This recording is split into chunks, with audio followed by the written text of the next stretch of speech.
Hari ini semua-semua mahal. Kepikiran nggak sih untuk cari uang tambahan dari internet? Habis ini aku mau kasih tahu bagaimana aku mendapatkan sumber pemasukan tambahan hanya dari konten dan menggunakan smartphone aja. Disimak sampai habis ya, siapa tahu kamu juga bisa. Halo semua, nama aku Lia. Selama 2 tahun belakangan ini, aku nggak hanya menggunakan smartphoneku aja untuk scrolling-scrolling sosial media, tapi aku juga pakai untuk membuat konten. Dan alhamdulillahnya dari konten ini, aku bisa mendapatkan pemasukan tambahan.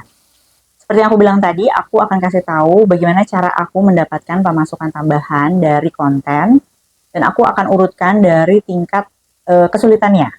Yang paling pertama, menurut aku ini sebenarnya paling mudah adalah affiliate. Buat yang belum tahu cara kerjanya affiliate itu seperti apa, jadi kita akan memberikan link atau menyebar link kepada audiens kita, dimana kalau misalnya audiens kita itu klik linknya dan melakukan pembelajaran, maka kita akan mendapat komisi dari pembelian tersebut. Masih belum paham? Nah, aku akan ilustrasikan seperti ini. Misalnya nih, aku kan suka sharing nih ya di sosial media aku. Terus aku lagi pakai suatu produk dan aku cocok. Aku share di Instastory dan aku bilang nih aku pakai produk ini nih. Nah, kalian bisa beli di sini. Nah, di sininya aku taruh link Shopee affiliate di mana kalau misalnya mereka klik, mereka akan menuju ke landing page si produk itu yang aku lagi review itu.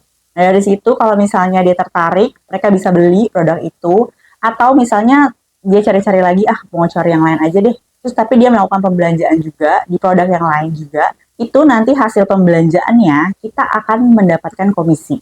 Semoga udah paham ya. Jadi kayak sebenarnya kita kayak apa ya? Dapat komisi dari jadi makelar gitu kali ya. Nah, itu tadi Shopee Affiliate yang mungkin udah sering dengar ya. Nah, yang terbaru ini aku juga lagi ikutin itu adalah YouTube Shopping. Jadi ini adalah produk affiliate terbaru dari YouTube, di mana aku udah pernah bikin videonya juga. Itu aku ikut bootcampnya dan akhirnya aku menjadi salah satu pemenangnya dan diajak ke kantor Google. Teman-teman bisa lihat videonya juga. Dan kurang lebih cara affiliate-nya si YouTube Shopping ini tuh sebenarnya sama affiliate-affiliate yang lain. Yang penting menurut aku nih ya, kalau misalnya kita mau menjadi afiliator, itu sebenarnya kita udah punya audiensnya, audiens yang sesuai dengan niche kita, dan tentunya mereka sudah memiliki tingkat kepercayaan gitu ya kepada kita, apapun yang kita review itu mereka percaya, sehingga misalnya kita share linknya, mereka akan dengan senang hati untuk klik dan belanja produknya. Nah, ini juga gampang, kamu bisa share linknya di sosial media teman-teman, kayak misalnya kalau aku lebih sering di Instagram, di Instastory biasanya. Terus juga karena aku punya blog, aku juga share di blog karena biasanya aku review-review produk. Nah, mereka pasti akan tanya, nih ini di mana ya belinya? Nah, itu tinggal taruh linknya. Karena gampang ya, mereka habis lihat reviewnya, terus pengen belanja di mana, dia langsung klik aja. Dan tentunya aku juga taruh di YouTube aku, karena aku pakai YouTube Shopping juga. Kalian bisa lihat di bawah, itu ada beberapa barang-barang yang aku sematkan juga. Nah, itu adalah affiliate. Tapi aku juga pernah lihat teman-teman aku tuh suka sharing juga di status WhatsApp-nya mereka. Nah, itu mungkin bisa salah satu cara yang dicoba juga buat teman-teman. Tapi yang paling penting menurut aku adalah pastikan saat kita sharing itu jangan sampai mengganggu audiens dan sampai mereka ngerasa ini spamming banget ya, ini kok gak jelas banget ya, kayak gitu ya. Karena kita harus mendapatkan trust dari audiens kita supaya mereka yakin bahwa ini kita nggak cuman kayak jualan gitu kan, malas juga ya. Pastikan juga memang apa yang kita sampaikan, kita kasih value-nya dan kita tinggal kasih tahu nih gimana belanjanya. Kalau misalnya udah tertarik nih pengen jadi afiliator, salah satu affiliate yang aku sarankan dan juga ini menurut aku lebih mudah ya prosesnya, teman-teman bisa coba dari Shopee Affiliate karena cara pendaftarannya menurut aku tuh cukup mudah. Terus juga yang aku suka nih, dia tuh cair uangnya, cair komisinya itu setiap minggu. Ini rentang waktu yang cukup pendek banget loh. Dimana kita bisa gajian seminggu sekali, itu juga, wah itu enak banget. Nah, aku udah pernah bikin videonya tentang Shopee Affiliate ini, teman-teman bisa lihat juga kalau misalnya tertarik untuk menjadi Shopee Affiliator. Seperti biasa, linknya ada di bawah ya. Sumber pendapatan kedua yang aku dapat dari konten adalah produk digital. Nah, produk digital ini lagi rame banget belakangan ini karena memang udah mulai apa ya, orang-orang mulai banyak yang kenali dan orang-orang mulai banyak yang tahu. Jadi produk digital itu adalah produk tapi bentuknya digital. Jadi saat ini kita yang tahu kan kalau produk itu yang dijual yang bentuk fisik aja ya. Tapi ternyata sekarang produk-produk yang bentuknya digital, yang kasat mata yang tidak terlihat bentuknya itu juga bisa dijual. Contoh produk digital mungkin supaya lebih ngeh apa sih produk digital. Yang pertama adalah worksheet anak. Teman-teman mungkin suka lihat nih ada yang jual nih worksheet anak nih yang suka tracing gambar atau buat mewarnai. Nah, itu ternyata template-nya itu bisa dijual. Terus juga bisa jual e-book. Kalau teman-teman mungkin punya apa ya, special skill gitu ya. Misalnya senang menjahit. Nah, pengen kasih tahu nih teman-teman gimana sih cara bikin menjahit gitu ya, cara bikin apa ya, kain atau apa ya seperti itulah. Nah, pengen di-share ke teman-teman yang tertarik juga sama skill seperti itu. Nah, kalian bisa bikin ilmunya gitu ya, ditaruh dalam sebuah e-book. Nah, itu e-booknya bisa dijual. Atau misalnya nggak mau dalam bentuk e-book, mau dalam bentuk video. Nah, itu juga sama, bisa dijual.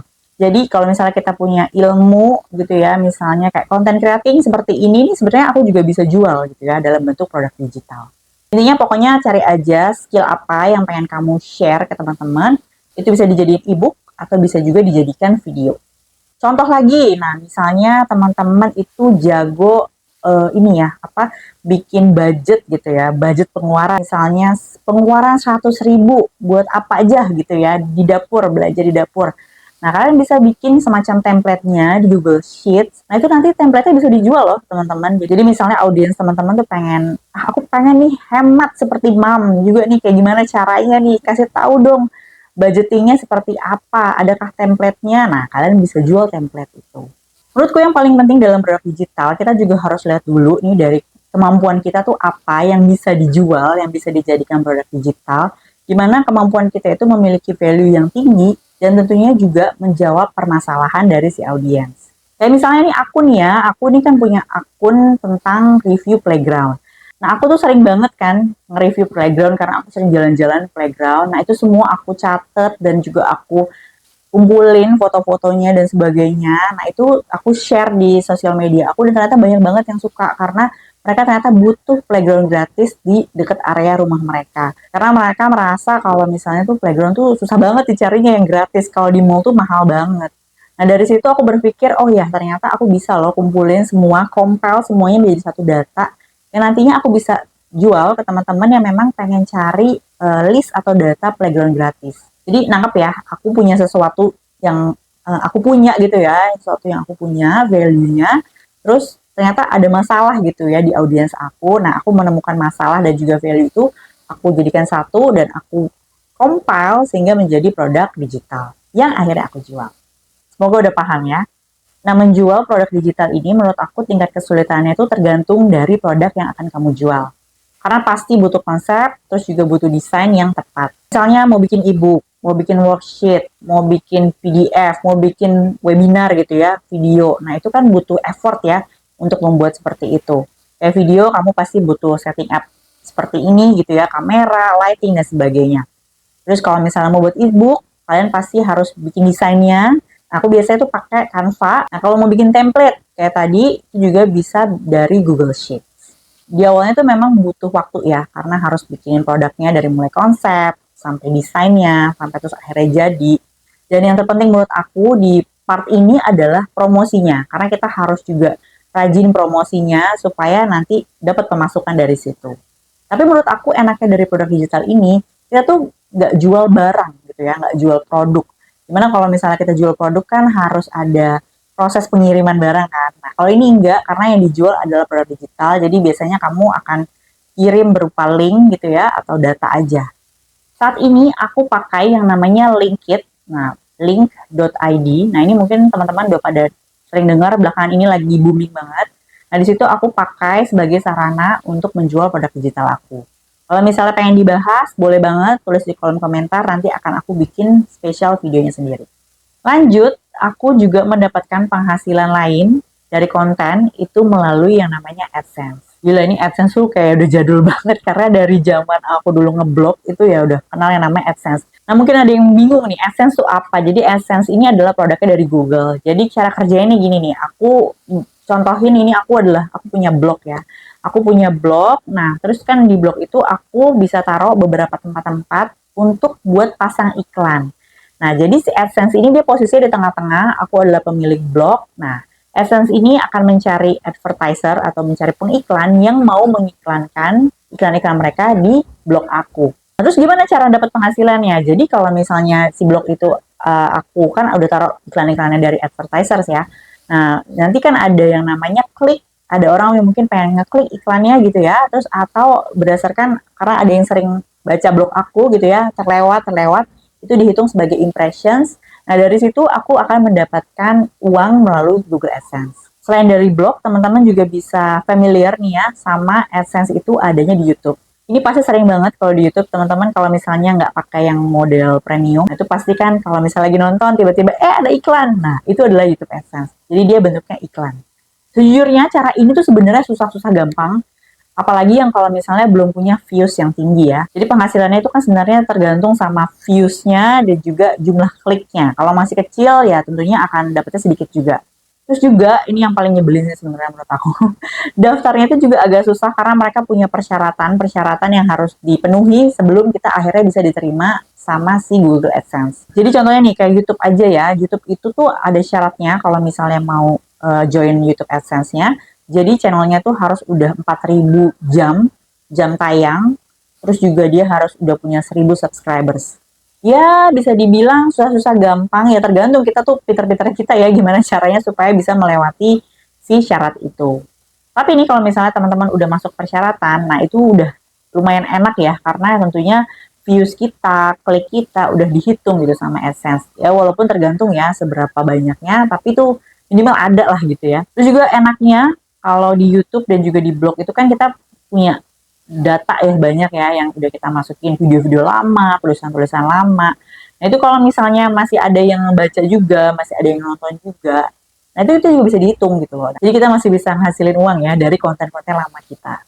Makanya menurut aku penting banget buat konten yang bener-bener kayak everlasting gitu. Jadi orang akan balik-balik lagi ke situ, akan nonton-nonton lagi, dan juga yang tahan lama ya, karena itu bisa jadi sumber pemasukan kita sebagai passive income. Makanya menurut aku kalau misalnya teman-teman nih ya kalau mau coba itu bisa banget coba dulu bikin YouTube channel karena nggak ada salahnya dicoba dan ini bisa jadi kayak investasi jangka panjang dan tentunya sebagai sumber passive income. Cara terakhir yang aku gunakan juga ini juga sama susah-susah gampang tapi kalau udah dapet juga nominalnya cukup besar. Nah ini adalah yang namanya brand partnership. Cara kerja ini sebenarnya kayak sponsor dari brand gitu ya. Jadi mungkin teman-teman kan suka bikin konten, terus ternyata ada brand yang approach teman-teman. Ya hai, kenalin nama aku gini-gini, aku pengen nawarin kerjasama begini-begini. Jadi biasanya mereka tuh kayak mau minta iklan gitu ya ke kita. Atau misalnya kalau dalam kasus aku tuh biasanya dulu tuh kayak mau nge-review. Jadi aku punya produk, kamu bisa review nggak produknya, taruh di blog kamu, taruh di YouTube kamu. Sebagai intinya mereka akan membayar kita sesuai dengan budgetnya mereka atau, nah ini yang paling enak nih, atau kalau mereka mau mengikuti red card kita. Terus gimana sih cara dapat kerjasama dari brand ini? Nah itu caranya macam-macam. Tadi ada yang bisa mereka langsung approach gitu ya ke kita, atau misalnya teman-teman suka ikut komunitas-komunitas yang ngasih job-job. Nah itu juga sebenarnya bisa jadi salah satu brand partnership. Atau kalau misalnya teman-teman juga mau approach langsung ke brandnya gitu ya, hai aku dari ini aku punya ini, nah itu juga bisa. Kuncinya adalah kita harus bikin sosial media kita itu menarik gitu ya, dan sesuai dengan value dari brand tersebut. Jadi mereka tuh tertarik nih, oh ini sesuai nih sama brand aku nih, aku akan ajak dia kerjasama. Kira-kira ya seperti itu. Jadi kuncinya apa dari semua itu, dari semua cara mendapatkan penghasilan yang aku jelasin tadi, kuncinya adalah segera buat konten. Apalagi kalau kamu udah sehari-hari udah main HP, udah jangan scrolling-scrolling aja. Kamu harus bikin konten. Karena ya pastinya tadi bisa jadi cuan loh. Kalau kalian udah yakin nih, udah aku akan bikin konten gitu ya. Tapi masalahnya aku nggak tahu gimana cara bikin kontennya. Aku nggak tahu nih setting apa kayak gimana. Aku cuma punya handphone aja. Tenang, karena aku ada videonya gimana cara aku setting up syuting seperti ini, membuat konten video seperti ini hanya dengan menggunakan handphone aja. Jadi pastikan teman-teman nonton videonya ya. Terus ngerasa, aku tapi gaptek, nggak bisa edit videonya, nanti videonya jelek. Tenang, aku juga punya video gimana cara edit konten video seperti ini dengan menggunakan smartphone aja tentunya, dengan menggunakan aplikasi yang gampang banget buat pemula. Sama nonton videonya di sana, nanti kalian dijamin akan bisa bikin video sendiri. Oke, itu aja. Semoga video ini bermanfaat dan selamat mulai ngonten dan semoga mendapatkan cuan. Bye.